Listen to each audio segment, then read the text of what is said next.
அனைவருக்கும் வணக்கம். இன்று நாம் பேசப்போகும் விஷயம் ஐபிஎல் வரலாற்றிலே மிகப்பெரிய பூகம்பத்தை ஏற்படுத்தக்கூடிய ஒரு செய்தி. மும்பை இந்தியன்ஸ் அணி என்றாலே நமக்கு முதலில் நினைவுக்கு வருவது அந்த அணியின் வெற்றிகளும் கோப்பைகளும் தான். ஆனால் கடந்த சில சீசன்களாக மும்பை அணியின் நிலைமை தலைகீழாக மாறிவிட்டது.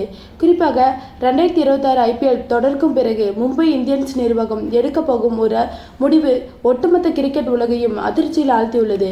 ஹார்திக் பாண்டியாவை வெறும் கேப்டன் பதவியில் இருந்து மட்டுமே நீக்க போவதில்லை.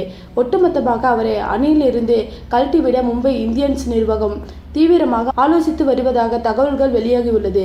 இது எப்படி நடந்தது? எதனால் இந்த திடீர் முடிவு? ஹார்திக் பாண்டியாவின் எதிர்காலம் என்ன?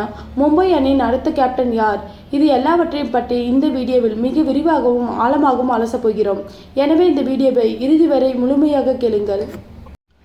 மும்பை இந்தியன்ஸ் அணியின் வரலாற்றை சற்று பின்னோக்கி பார்த்தால், ரோஹித் சர்மா என்ற ஒரு மாபெரும் தலைவனின் கீழ் அந்த அணி எப்படிப்பட்ட வெற்றிகளை குவித்தது என்பது நாம் அனைவருக்கும் தெரியும். 5 முறை ஐபிஎல் கோப்பை வென்று சென்னை சூப்பர் கிங்ஸ் அணிக்கு நிகராக ஐபிஎல் தொடரின் முடிசூடா மன்னனாக மும்பை அணி திகழ்ந்தது. ஆனால் திடீரென குஜராத் டைட்டனிக்ஸ் அணியிலிருந்து ஹார்திக் பாண்டியாவை மீண்டும் மும்பை அணிக்கு பணத்தை கொண்டு வந்து அவரை கேப்டனாக அறிவித்தார்கள். அந்த ஒரு முடிவுதான் மும்பை அணியின் சரிவுக்கு முதல் புள்ளியாக அமைந்தது என்று சொல்லலாம். ரோஹித் சர்மாவை கேப்டன் பதவியிலிருந்து நீக்கியதை மும்பை இந்தியன்ஸ் ரசிகர்களோ சிறிதும் ஏற்றுக்கொள்ள முடியவில்லை. சமூக வலைதளங்களில் நிர்வாகத்திற்கு எதிராக மிகப்பெரிய எதிர்ப்பு கிளம்பியது. மைதானங்களில் ஹார்திக் பாண்டியா டாஸ் போட வரும்போதெல்லாம் ரசிகர்கள் அவரை பார்த்து கூச்சலிட்டதும், ரோஹித் சர்மாவின் பெயரை மைதானம் அதிரும் அளவுக்கு கோஷமிட்டதும் நாம் பார்த்தோம். ஒரு கேப்டனுக்கு தன் சொந்த அணியின் ரசிகர்களிடமிருந்து இப்படி ஒரு எதிர்ப்பு வருவது அதைவிட பெரிய அவமானம் இருக்க முடியாது. ஹார்திக் பாண்டியா மனதளவில் மிகவும் வலிமையான வீரர் என்று அவர் காட்டிக்கொண்டாலும், இந்த தொடர் விமர்சனங்களும் ரசிகர்களின் வசைப்பாடுகளும் அவரது ஆட்டத்தையும் கேப்டன்சியும் உள்ளுக்குள் கடுமையாக பாதித்தது என்பதை நாம் கண்கூடாக பார்த்தோம். கடந்த சீசன்களில் மும்பை அணியின் செயல்பாட்டை பார்த்தால் ஒரு அணியாக அவர்கள் ஒருங்கிணைந்து விளையாடவே இல்லை என்பது அப்பட்டமாக தெரிந்தது. ட்ரெஸ்ஸிங் ரூமில் வீரர்களுக்கிடையே ஒற்றுமை இல்லை. ரோஹித் சர்மா தரப்பு, ஹார்திக் பாண்டியா தரப்பு என்று அணி இரண்டுபட்டே கிடப்பதாக பல செய்திகள் கசிந்தன. களத்திலும் வீரர்கள் உடல் மொழி இதை உறுதிப்படுத்தும் விதமாக இருந்தது. விக்கெட்கள் விழும்போது அணியில் உள்ள மற்ற வீரர்கள் கட்டுப்பாடும் உற்சாகமும் ஹார்திக் பாண்டியா விக்கெட் எடுக்கும்போதோ அல்லது அவர் பேட்டிங் செய்யும் போது காணப்படவில்லை. ஹார்திக் பாண்டியாவின் சில தனிப்பட்ட முடிவுகள், குறிப்பாக பந்து வீச்சாளர்களை அவர் கையாண்ட விதம், பேட்டிங் ஆர்டரில் அவர் செய்த மாற்றங்கள் என பல விஷயங்கள் கடும் விமர்சனத்துக்கு உள்ளாகியுள்ளன.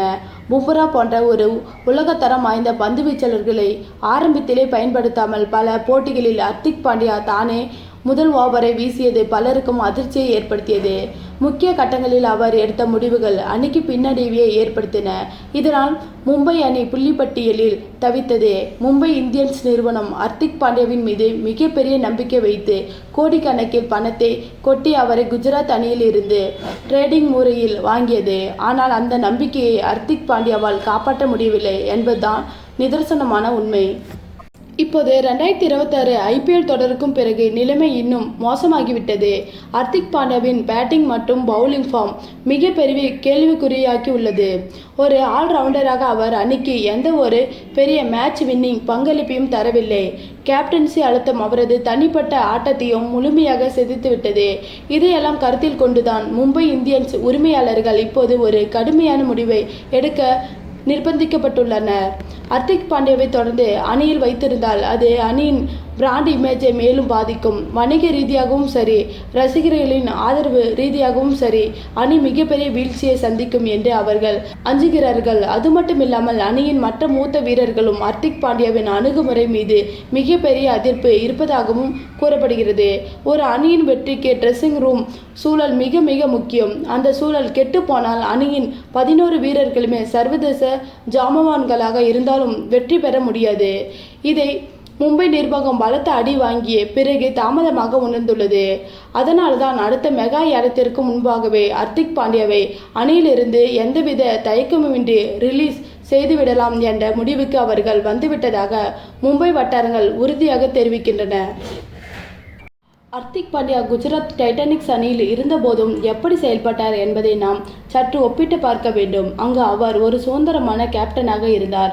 ஆசிஸ் நெக்ரா போன்ற ஒரு சிறந்த பயிற்சியாளரின் வழிகாட்டுதல் அவருக்கு இருந்தது. முதல் சீசனிலே அந்த அணியை சாம்பியன் ஆக்கினார். இரண்டாவது சீசன் இறுதி போட்டு வரை கொண்டு சென்றார். அங்கு அவர் மீது எந்த அழுத்தமும் இல்லை. குஜராத் ரசிகர்களும் அவரை கொண்டாடினார்கள். ஆனால் மும்பைக்கு வந்தவுடன் நிலைமை தலைகீழாகிவிட்டது. ஒரு அணியின் பாரம்பரியமும் அதன் முந்தைய தலைவன் விட்டு சென்ற மரபு எவ்வளவு வலிமையானது என்பதை ஹர்திக் பாண்டியா இங்குதான் உணர்ந்திருப்பார். ரோஹித் சர்மா என்ற பிம்பத்தை உடைத்துக்கொண்டு ஹர்திக் பாண்டியாவால் வெளியே வர முடியவில்லை. ரோஹித் சர்மாவின் நிழலிலே அவர் சிக்கிக்கொண்டார். ரசிகர்கள் அவரை ரோஹித்துடன் ஒப்பிட்டு பார்த்தார்கள். ஒரு வீரராக ஹர்திக் பாண்டியா மிக சிறந்தவர் என்பதில் எந்த சந்தேகமும் இல்லை. ஆனால் ஒரு கேப்டனாக, அதுவும் ரோஹித் சர்மா போன்ற ஒரு வெற்றிகரமான கேப்டனுக்கு பதிலாக அந்த இடத்திற்கு வரும்போது அதற்கான முதிர்ச்சியும் பக்குவமும் அவரிடம் இல்லை என்பது அப்பட்டமாக தெரிந்துவிட்டது. ஹர்திக் பாண்டியா அணியில் இருந்து நீக்கப்பட்டால் அடுத்து என்ன? மும்பை அணியின் அடுத்த கேப்டன் யார் என்ற கேள்வி இப்போது விஸ்வரூபம் எடுத்துள்ளது. இந்த கேள்விகளுக்கு இரண்டு முக்கிய பெயர்கள் அடிபடுகின்றன. ஒன்று சூரியகுமார் யாதவ், மற்றொன்று ஜஸ்பிரீத் பும்ரா. சூரியகுமார் யாதவ் ஏற்கனவே இந்திய T20 அணியின் கேப்டனாக செயல்பட்டு தனது தலைமை பண்பை நிரூபித்துள்ளார். உலகக்கோப்பையை வென்று இந்திய அணியிலும் அவருடைய பங்கு அளப்பரியது. வீரர்களை அரவணைத்து செல்லும் குணம் அவருக்கு இருக்கிறது. மேலும் ரோஹித் சர்மாவுக்கும் பிறகு மும்பை அணி மிக முக்கியமான முகமாக சூரியகுமார் யாதவ் பார்க்கப்படுகிறார். அவருக்கு கேப்டன் பதவி கொடுத்தால் ரசிகர்களும் எந்த ஒரு எதிர்ப்பும் இன்றி அதை வரவேற்க அதிக வாய்ப்பு உள்ளது. மற்ற வீரர்களும் அவர்களுக்கு முழு ஒத்துழைப்பு கொடுப்பார்கள். மற்றொரு பக்கம் ஜஸ்பிரீத் பும்ரா உலக கிரிக்கெட்டின் தலை சிறந்த பந்து வீச்சாளரான இவர் பல ஆண்டுகளாக மும்பை அணிக்காக தனது வியர்வை சிந்தி வருகிறார். அணியின் இக்கட்டான சூழ்நிலைகளில் எல்லாமே தனி ஒருவனாக நின்று வெற்றியை தேடி தந்தவர். அவருக்கு கேப்டன் பதவி கொடுத்தால் அது அவருக்கு செய்யும் மிகப்பெரிய கௌரவமாக இருக்கும். பட் கமின்ஸ் போன்ற ஒரு வேகப்பந்து வீச்சாளர் கேப்டனாக இருந்து எப்படி ஒரு அணியை சாம்பியனாக்க முடியும் என்பதை நாம் IPL தொடரிலே பார்த்திருப்போம். அதே போல பும்ராவும் ஒரு சிறந்த கேப்டனாக வேகமான முடிவுகளை எடுக்கக்கூடியவராக வர முடியும் என்று பல கிரிக்கெட் நிபுணர்கள் கருதுகிறார்கள். இவர்களை தவிர ஏலத்தில் ஒரு புதிய வீரரை வாங்கி அவரை கேப்டன் ஆக்கும் திட்டம் மும்பை அணியிடம் இருக்கலாம். ஆனால் அது மீண்டும் ஒரு பரிசோதனை முயற்சியாகவே அமையும். மறுபுறம் ஹர்திக் பாண்டியாவின் எதிர்காலம் என்னவாகும் என்பது மிகப்பெரிய வாத பொருளாக மாறியுள்ளது. அவர் மும்பை அணியால் அதிகாரப்பூர்வமாக கழட்டிவிடப்பட்டால் ஏலத்தில் அவருக்கு முந்தைய காலங்களைப் போல மிகப்பெரிய கிராக்கி இருக்குமா என்பது சந்தேகம். அவருடைய தற்போதைய ஃபார்ம், அடிக்கடி ஏற்படும் காயங்கள் மற்றும் ஃபிட்னஸ் பிரச்சனைகள் பல IPL உரிமையாளர்களை யோசிக்க வைக்கும். இருப்பினும் இந்திய கிரிக்கெட்டில் வேகப்பந்து வீசும் ஆல்ரவுண்டர்களுக்கும் எப்போதுமே ஒரு தனி மாஸ் உண்டு. அந்த அடிப்படையில் சில அணிகள் அவரை வாங்க முன் வரலாம். குறிப்பாக ராயல் சேலஞ்சர்ஸ் பெங்களூர் அல்லது பஞ்சாப் கிங்ஸ் போன்ற அணிகள் ஒரு நட்சத்திர வீரராக அவரை எடுக்க முயற்சி செய்யலாம். ஆனால் அவருக்கு மீண்டும் ஒரு அணியின் கேப்டன் பதவி கிடைப்பது என்பது குதிரை கொம்புதான். ஹர்திக் பாண்டியாவின் கிரிக்கெட் வாழ்க்கையில் இது ஒரு மிகப்பெரிய சர்க்கல் மற்றும் கரும்புள்ளி என்றுதான் சொல்ல வேண்டும். எங்கிருந்து அவர் தனது IPL பயணத்தை தொடங்கினாரோ, எந்த அணி அவரை உலகிற்கு அடையாளப்படுத்தியதோ அதே அணியிலிருந்து அவர் துரத்தி அடிக்கப்படும் நிலைமைக்கு ஆளாகியிருப்பது காலத்தின் கோலம்தான். பணம் மற்றும் புகழை விட ரசிகர்களின் அன்பும் அணியின் ஒற்றுமைதான் ஒரு வீரர்களுக்கு மிக முக்கியம் என்பதை இந்த ஒட்டுமொத்த சம்பவமும் நமக்கு பாடமாக உணர்த்துகிறது. மும்பை இந்தியன்ஸ் அணியின் இந்த எதிர்பாராத வீழ்ச்சிக்கும் நிறுவனத்தின் தவறான மற்றும் அவசரகதியில் எடுக்கப்பட்ட முடிவுகளுக்கு முக்கிய காரணம் என்று முன்னாள் ஜாம்பவான்கள் தொடர்ந்து விமர்சித்து வருகின்றன. ரோஹித் சர்மா இன்னும் சில வருடங்கள் கேப்டனாக இருந்திருக்கலாம். அந்த காலகட்டத்தில் ஹர்திக் பாண்டியாவையோ அல்லது வேறு ஒரு வீரரையோ துணை கேப்டனாக நியமித்து மெல்ல மெல்ல ஒரு சுமூகமான முறையில் கேப்டன் பதவியை மாற்றியிருக்கலாம். சென்னை சூப்பர் கிங்ஸ் அணியில் தோனி எப்படி எந்த ஒரு சலசலப்பும் இன்றி ருத்ராஜ் கெய்க்வாட்டிடம் பொறுப்பை ஒப்படைத்தாரோ அதே போல ஒரு தொலைநோக்கு திட்டமிடல் மும்பை அணியிடம் இல்லை.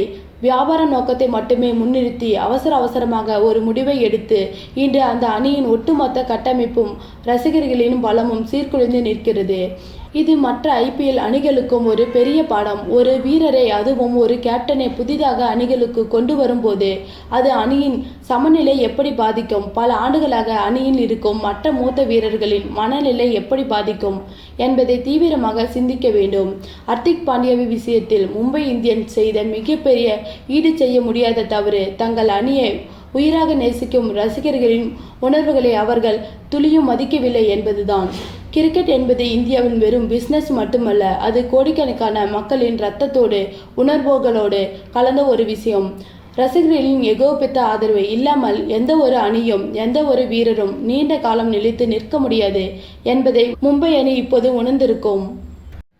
இனி வரும் காலங்களில் மும்பை அணி எப்படி மீண்டும் வந்து தங்களது பழைய ஆதிக்கத்தை நிலைநிறுத்தப் போகிறது என்பதுதான் கிரிக்கெட் ரசிகர்கள் மத்தியில் உள்ள மிகப்பெரிய எதிர்பார்ப்பு. ரோஹித் சர்மா தொடர்ந்து ஒரு சாதாரண வீரராக அணியில் நீடிப்பாரா அல்லது அவரும் அணி மாறி ஏலத்திற்கு வருவாரா என்பது ஒரு பெரிய கேள்விக்குறியாக உருவெடுத்துள்ளது. ஒருவேளை ரோஹித் சர்மா அணியை விட்டு வெளியேற முடிவு செய்தால் அது மும்பை இந்தியன்ஸ் ரசிகர்களுக்கும் விழுந்த பேரடியாக அமையும். மேலும் மும்பை அணியின் சரிவை அது இன்னும் அதிகப்படுத்தும். எனவே மும்பை அணி நிர்வாகம் இப்போது மிக கவனமான ஒரு தெளிவான முடிவை எடுக்க வேண்டிய கட்டாயத்தில் உள்ளது. பழைய அகம்பாவத்தை விட்டுவிட்டு தவறுகளை திருத்திக் கொண்டு புதிய சீசனில் ஒரு வலுவான ஒற்றுமையான அணியை உருவாக்க வேண்டும். ஹர்திக் பாண்டியாவை பொறுத்தவரை அவர் இந்த அதல பாதாள வீழ்ச்சியிலிருந்து எப்படி மீண்டு வரப்போகிறார் என்பதை பொறுத்திருந்துதான் பார்க்க வேண்டும். அவர் தனது திறமையை மீண்டும் களத்தில் நிரூபித்து ஒரு சிறந்த ஆல்ரவுண்டராக கம்பேக் கொடுப்பாரா அல்லது தொடர்ச்சியான விமர்சனங்களுக்கு மற்றும் மன அழுத்தத்தால் காணாமல் போவாரா என்பது அவருடைய மன உறுதியும் விடாமுயற்சியை பொறுத்தது. IPL 2026 பல கற்பனைக்கு எட்டாத திருப்பு முனைகளை நமக்கு காட்டியுள்ளது. அடுத்து வரப்போகும் IPL தொடரும் அதற்கு முன் நடக்கும் மாற்றங்களும் இதைவிட பெரிய சுவாரஸ்யங்களை தரப்போகிறது என்பதில் எந்த சந்தேகமும் இல்லை. வீடியோவில் இறுதிக்கு வந்துவிட்டோம். மும்பை இந்தியன்ஸ் நிறுவனத்தின் இந்த முடிவை பற்றி நீங்கள் என்ன நினைக்கிறீர்கள்? ஹர்திக் பாண்டியாவை அணியிலிருந்து ஒட்டுமொத்தமாக நீக்குவது சரியான முடிவா? அவருக்கு பதிலாக மும்பை அணியில் அடுத்த கேப்டனாக யார் வந்தால் நன்றாக இருக்கும்? உங்களுடைய மதிப்புமிக்க கருத்துக்களை மறக்காமல் கமெண்ட் செக்ஷனில் பதிவு செய்யுங்கள். அடுத்த வீடியோவில் சந்திப்போம்.